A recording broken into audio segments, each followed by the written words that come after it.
हुकूमत कभी करती है कभी नहीं, ज़ाहिर है अप डाउन होते रहते हैं। तो प्राइवेट जो स्पॉन्सर्स हैं वो भी हमें सपोर्ट करते हैं।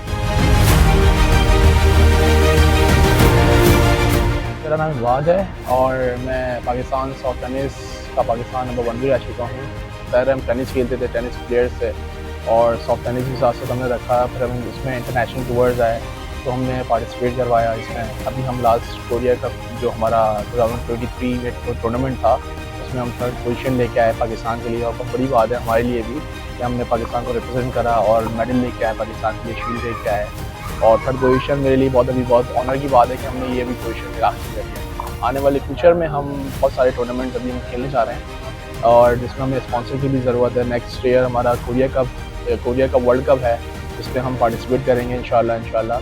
और इसमें हमने बहुत मेहनत करनी है। ज़ाहिर अभी से मेहनत स्टार्ट होगी तो आगे जाके हमें फल मिलेगा इस चीज़ के बारे में। हुकूमत कभी करती है कभी नहीं, ज़ाहिर है अप डाउन होते रहते हैं, कोई इतना इशू नहीं होता। तो प्राइवेट जो स्पॉन्सर्स हैं वो भी हमें सपोर्ट करते हैं और लोग भी जो हैं वो हमें वैसे भी सपोर्ट करते हैं इस चीज़ में कि यार पाकिस्तान को रिप्रेजेंट करो। वैसे भी कभी कभी कहते हैं कि यार हमसे कोई मतलब हम आपको कोई ब्रांड या कोई ऐसी चीज़ नहीं दे रहे हैं, बस आप पाकिस्तान के लिए खेलें, हम इतना काफ़ी है। और मैं चाहूँगा कि अभी हमारा नेक्स्ट ईयर जो टूर्नामेंट है उसके लिए स्पॉन्सर्स की सब जो जितना करना चाहे कर सकता है अपने उससे, और हम दोनों को कर सकता है। हमारी पूरी टीम है, हम पूरी टीम ज़ाहिर हम लेके गए थे कोरिया पे और माशाल्लाह से बड़े अच्छी परफॉर्मेंस दिखाई सबने।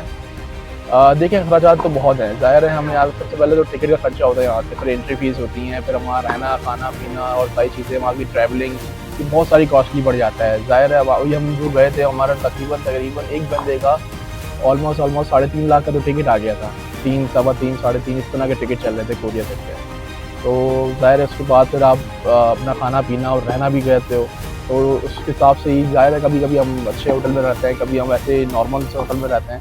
ज़ाहिर हर चीज़ मैनेज करके चलना पड़ता है। देखें सबसे पहले तो आपका बच्चों को ये देखा जाता है कि खेलता कैसे है बच्चा और इसकी ग्रोइंग एज क्या है, मतलब छोटी सी एज के उसने स्टार्ट करा है या नहीं करा है, ये चीज़ बहुत मैटर करती है टेनिस में। क्योंकि टेनिस में जितने भी लोग हैं वो सारे छोटी सी एज से स्टार्ट करते हैं। ज़ाहिर है हाथ बनने में टाइम लगता है और पेरेंट्स का रोल इसमें बहुत बड़ा है। ज़ाहिर अगर पेरेंट्स अगर सपोर्ट नहीं कर पाएंगे तो बच्चे ये बहुत मुश्किल है आगे निकलना। तो दोनों बच्चे मतलब पेरेंट्स और बच्चे दोनों अगर आपस में अंडरस्टैंडिंग करें और बच्चे को आगे निकलना चाहें तो मुझे नहीं लगता कि कोई चीज़ मुश्किल है। पाकिस्तान में बहुत टैलेंट है और बस ये होता है कि देखें कुछ चीज़ें लोग जो है ना ज़्यादा पसंद करते हैं, जो ज़्यादा पसंद करते हैं उसको आगे भी करते हैं।